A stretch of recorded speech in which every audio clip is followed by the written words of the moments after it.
Equal రేడియస్తో ఉన్న 24 హెమిస్ఫియర్స్ని కలిపి ఒక రైట్ సర్క్యులర్ సిలిండర్గా తయారు చేశాడంట. అయితే ఆ రైట్ సర్క్యులర్ సిలిండర్ యొక్క రేడియస్ అనేది 12 సెంటీమీటర్ ఇచ్చాడు, హైట్ అనేది 24 సెంటీమీటర్ ఇచ్చాడు.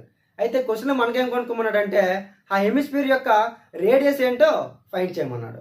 సో ఇలాంటి 3 డైమెన్షన్లో ఒక షేప్ నుంచి ఇంకో షేప్కి మెల్ట్ చేస్తే వాటి వాల్యూమ్స్ ఈక్వల్ చేసుకుంటే సరిపోద్ది. సో మనకి 24 హెమిస్ఫియర్స్ ఉన్నాయి. హెమిస్ఫియర్ యొక్క వాల్యూమ్ అనేది 2/3 pi r³ equal to cylinder యొక్క వాల్యూమ్ ఏంటంటే pi r²h.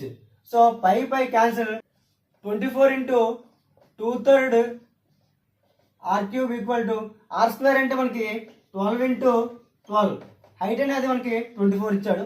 So 24 cancel and 2 1s and 2 6. So r³ equal to 6 into 12 into 3. So r³ equal to 6 into ఈ 12ని 2 ఇంటూ 6లో రాసుకోవచ్చు కదా, so into 3. So r³ equal to 6 into 6 into 6.